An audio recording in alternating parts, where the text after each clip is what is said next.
Darating na ang araw na pinakahihintay ng mga magulang ni Angela. Ang araw na magsisimula na siyang makarinig.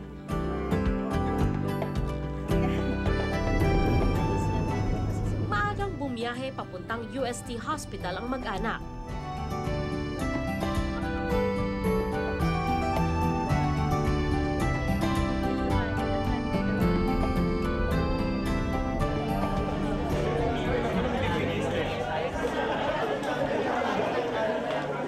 Profound deafness o mula sa pagsilang ang kawalan ng pandinig ni Angela. Watch tayong TV, ha? Hello! Good morning. Okay, we'll sit down. Sanay na yan, eh. Ayon kay Dr. Hubert Ramos, isang audiologist, ang mga kasong ganito ay namamana o kaya'y sanhi ng pagkakasakit ng ina habang buntis. Ano ba yung mga pwedeng mangyari? First, yung tinatawag natin na infection or nagkaroon siya ng German measles.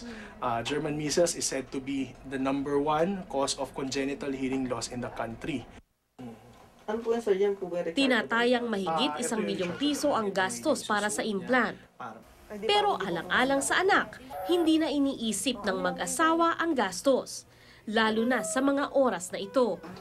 Tinawag na switch on kasi today yung pinaka-start o yung first time na isi-stimulate natin siya. Okay. Okay, Angela, you listen, ha? You listen. Yeah. But she doesn't want to wear the headphones.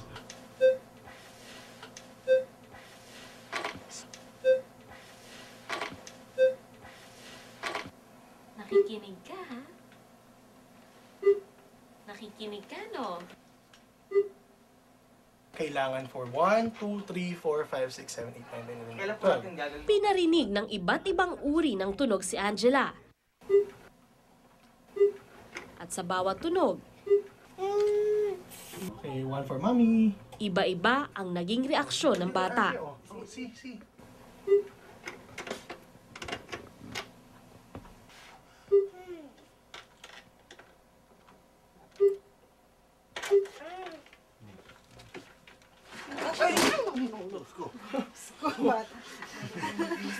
Saan ka nagpunta? Okay. No. Listen muna. Oops. No. Hindi pa. Okay.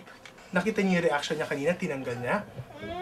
Kasi pag binigla natin siya ng malakas na malakas, marami siyang maririnig na tunog na unusual sa kanya. And it would be very difficult for her to comprehend na normal lang yun na may maririnig kang tunog. Okay? So, kailangan unti-untiin natin siyang i-introduce sa tunog. Kung nagkakalayo po ng pagkakaya. Sa klinik, nakilala rin ng pamilya ni Angela ang dalawang batang unang nalagyan ng implant. Pag tinitingnan niya, sabihin sa kanya kung ano yun. What is your name? What is your name? Malakas, hindi nila marinig. How old are you? 6. Yay! Ano pangalan ko? Mama. Mami. Asa si Daddy? Ha? Si Daddy?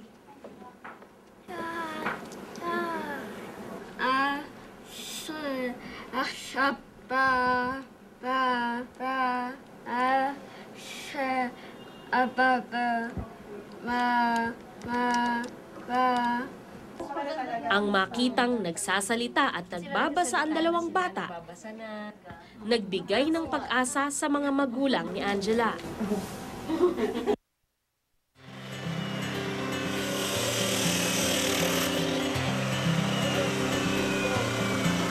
Ang ibang mga hearing impaired, masaya rin sa maliliit na tagumpay sa kanilang buhay.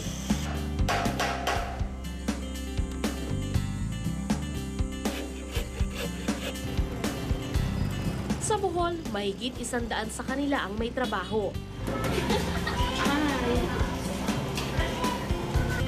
Naninilbihan sa mga hotel at restaurant na itinayo ng IDEA Philippines.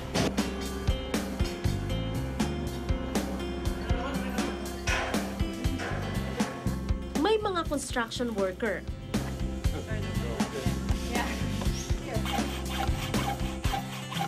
At furniture maker.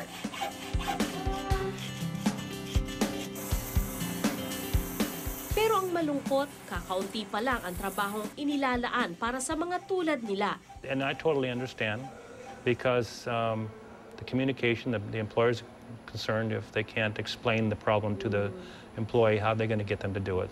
It helps to really understand that the deaf are differently abled.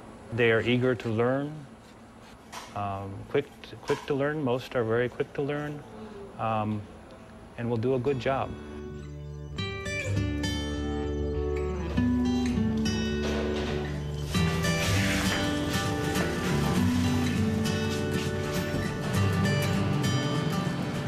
Sa wakas, si Amang masayang nakatungtong sa silid-aralan para magpalista sa susunod na pasukan. Nagpakitang gilas pa ito sa teacher. Kami dali siya. Ayaw, bag. Siya man eh. Siya man eh. Goat. Ang sign sa goat. Nga na.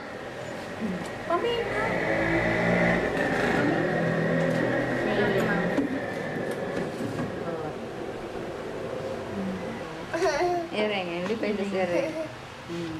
Ganda lang po sa... Meow, meow. Ito, sige. Tila ba, noon pa hinihintay ni Amang ang pagkakataong ito. Pero hindi lang niya masabi.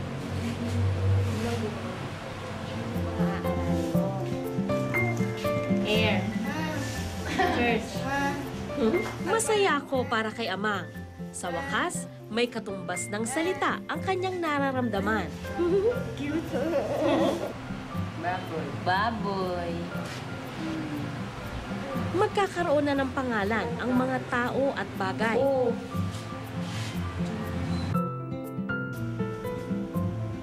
At darating na ang araw na hindi na siya tatawagin sa bansag na Amang.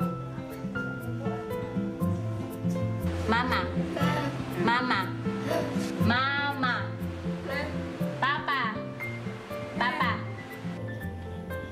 Magandang gabi po, ako si Sandra Aguinaldo at ito ang Eyewitness.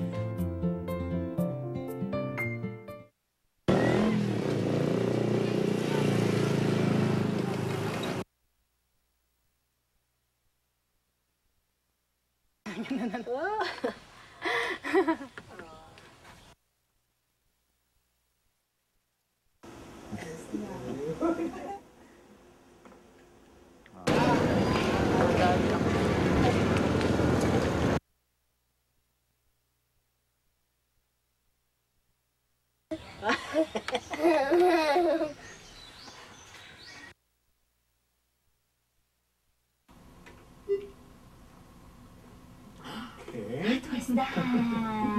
Ang loud yun. Okay. One more.